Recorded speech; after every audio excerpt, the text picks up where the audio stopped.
Então, vou falar sobre o cloud, mas antes eu vou fazer um pouco de uma introdução, né? Que nos últimos anos, nós desenvolvedores, a gente tem tido um problema em comum, que é transformar uma ideia em um código, e isso virou um processo cansativo e demorado.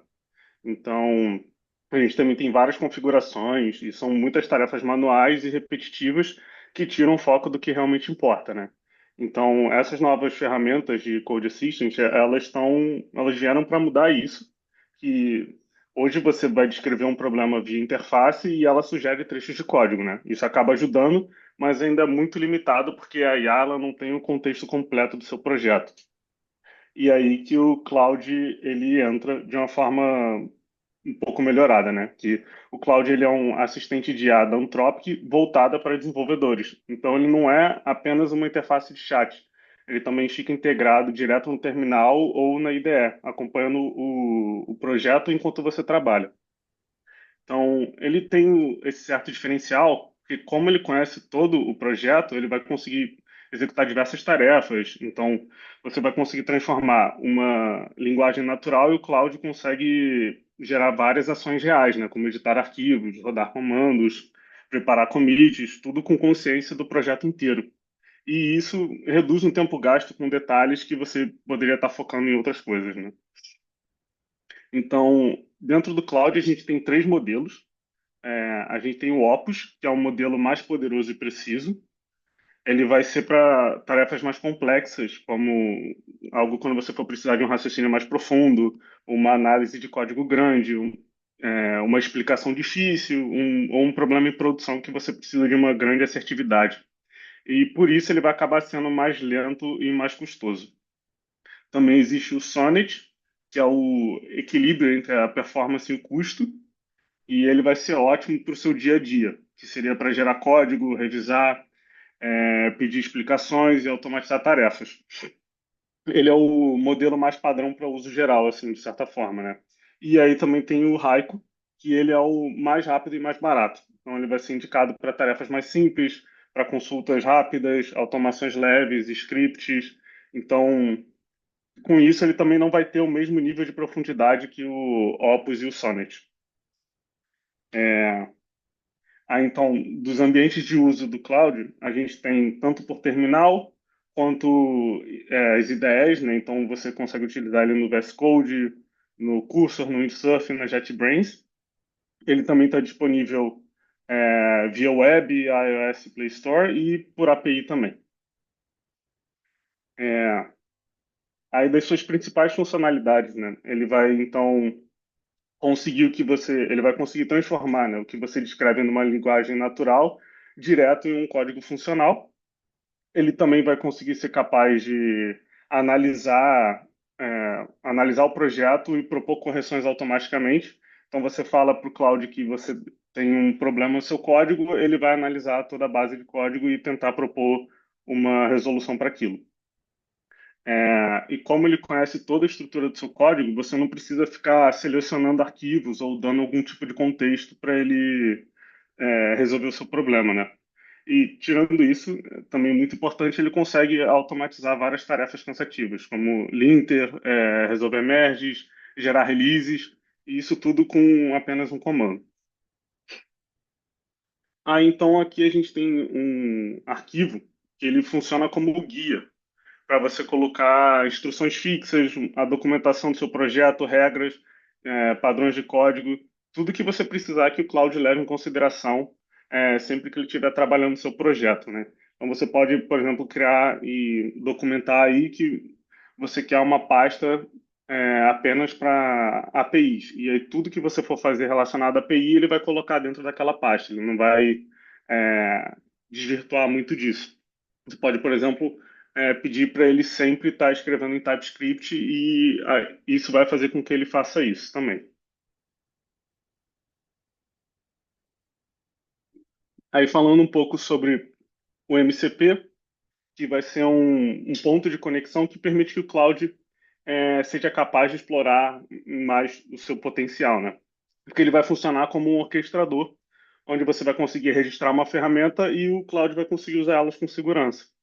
Então, ele vai poder o MCP ele vai criar um protocolo de integração que deixa o modelo executar ações mais reais, né? Como chamar uma ferramenta, acessar a API, ler e escrever arquivos, rodar comandos, fazer toda essa automação por completo, né? Então, na prática, você vai estar criando um agente mais personalizado. Então, você liga o cloud ao seu código, ao seu servidor, tudo isso através de um padrão único. E assim ele vai poder, por exemplo, fazer consultas SQL, vai poder executar um script Python. Então, você pode pedir para o cloud para ele consultar seu banco, gerar um relatório e guardar, por exemplo, no Google Drive, né? Isso é muito importante porque ele passa a tomar ações de verdade e faz uma integração do seu ambiente de trabalho. Então, aqui vai ter alguns exemplos. Então, tem um exemplo de criação via prompt.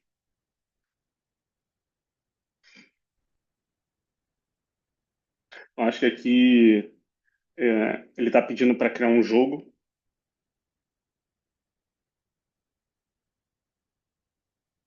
e ele mostra que ele demonstra todo o processo.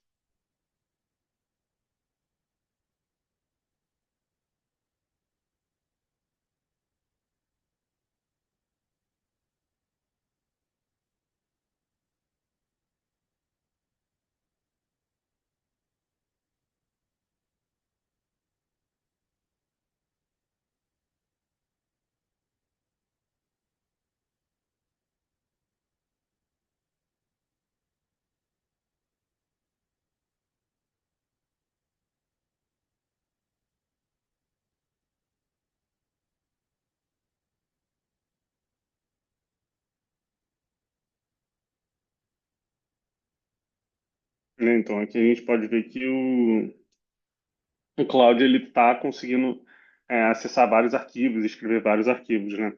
Também tem uma correção de bug. Eu vou dar uma passada aqui, mas basicamente ele pede para o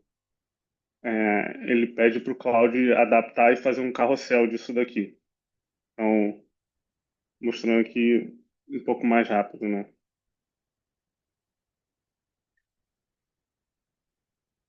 Então, ele mostra as diferenças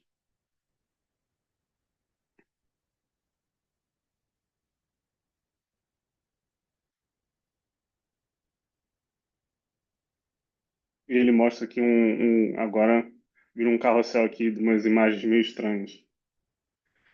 E também você pode pedir para, como nesse caso, ele pede para gerar um arquivo explicando tudo que está no código. Então, está pedindo para o Cloud criar um arquivo chamado de documentação ali, né?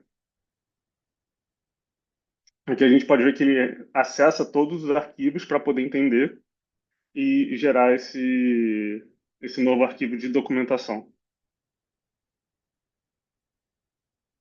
Aqui ele gera arquivo de documentação e eu acho que ele também escreve aqui um pouco.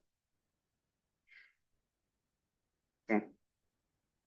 Aí, tirando isso, a gente também tem os modelos de cobrança do cloud. Então, existe a versão grátis, mas ela é realmente só para teste, né? Você não vai conseguir usar bastante. E aí você tem o plano inicial, que seria o plano Pro, que tem apenas o Sonnet, e já todos os outros planos você vai conseguir também utilizar o Opus, né? E dessa parte acho que é só isso mesmo.